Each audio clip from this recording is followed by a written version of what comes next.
Regardez bien son visage. Il ne bouge pas. Il ne cligne presque pas des yeux. Aucune émotion, ni sur les photos de son arrestation, ni pendant tout son procès. Le même visage vide, du début à la fin. Bryan Kohberger vient de plaider coupable du meurtre de 4 étudiants, poignardés dans leur sommeil. Et ce visage, ce vide total, c'est peut-être la chose la plus terrifiante de toute cette affaire. Aucune émotion, aucune explication, aucune réponse. 3 silences pour un seul homme. Un homme qui, de son vivant, n'a jamais existé qu'à travers l'obscurité. Revenons au début. Le 13 novembre 2022, à Moscou, dans l'Idaho, Kaylee Goncalves, Madison Mogen, Xana Kernodle et Ethan Chapin, le copain de Xana, simplement venu dormir chez elle ce soir-là. 4 jeunes gens qui n'ont rien demandé à personne, qui vivaient leur vie, en plein jour, sous les yeux de tout le monde. Lui, il ne pouvait exister que la nuit. 4h12.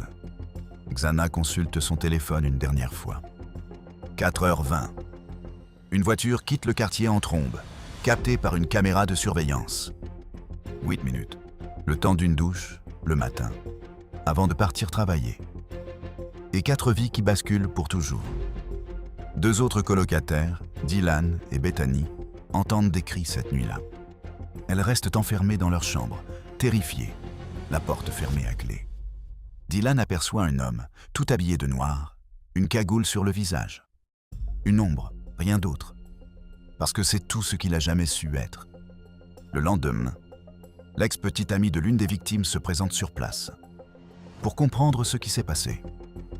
Premier suspect naturel, écarté très vite. Sur la scène de crime, un étui de couteau, avec de l'ADN dessus. Même dans l'ombre la plus totale, on laisse toujours une trace de soi. Une voiture, repérée par caméra, passait devant cette maison des dizaines de fois avant cette nuit-là. Un homme qui rôde, encore et encore, autour d'une maison pleine de femmes. Et selon la théorie développée dans un documentaire récent, ce détail ne serait pas un hasard. D'anciens camarades le décrivaient comme quelqu'un qui méprisait les femmes, qui les rabaissait. Il avait même été signalé pour avoir suivi une étudiante jusqu'à sa voiture.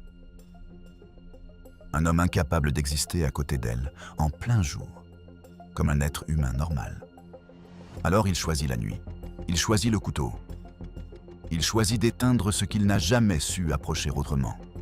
En plaidant coupable, il évite un procès entier, où l'accusation aurait dû dérouler toutes les preuves, tous les témoignages, tout le mobile. Il choisit de finir sa vie enfermé plutôt que de risquer la mort. Un choix stratégique, froid, calculé. Et en faisant ce choix, il n'a jamais eu à révéler pourquoi il a fait ça. 4 familles, à vie, sans réponse. Ce n'est pas vraiment une négociation pour elle. C'est un coup de couteau de plus. Les familles ne voient d'ailleurs pas ça de la même façon.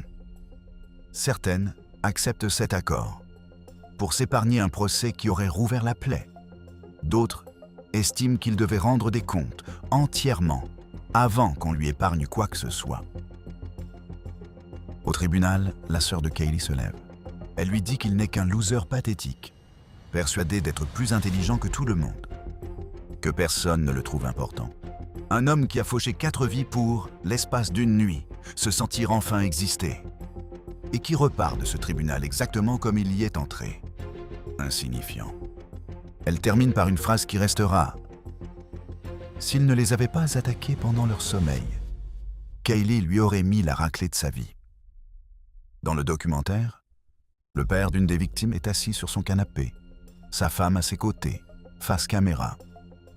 Pour lui, la peine de mort méritait d'être envisagée. Parce que cette nuit-là, dit-il, cet homme s'est pris pour Dieu. Il a décidé, seul, qui vivrait et qui mourrait. Et quand on se prend pour Dieu, il faut être prêt à en répondre. Il est condamné à 4 peines de perpétuité, consécutives. Plus 10 ans. Jamais de libération conditionnelle possible. Une condamnation à vie en prison, c'est peut-être une deuxième condamnation à mort. Juste plus lente. Et puis, il y a quelques jours à peine, coup de théâtre. Depuis sa cellule, Bryan Kohberger dépose une requête manuscrite pour annuler son plaidoyer de culpabilité. Il affirme aujourd'hui que ses propres avocats l'auraient poussé à mentir. qu'il lui aurait promis une vie en prison presque confortable et décrit le couloir de la mort comme un enfer inventé pour lui faire peur. Il réclame un nouveau procès. Il clame maintenant son innocence. L'exact opposé de ce qu'il avait juré, sous serment, 1 an plus tôt. La famille de Kaylee a résumé ça d'une phrase, à la presse: un moustique qu'on n'arrive décidément pas à écraser.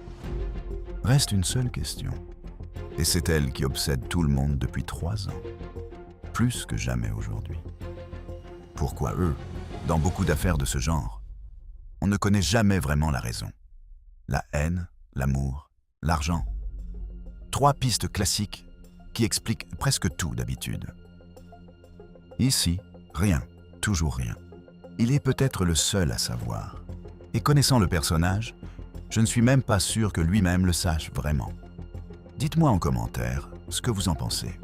Si cette histoire vous marque, likez la vidéo et abonnez-vous.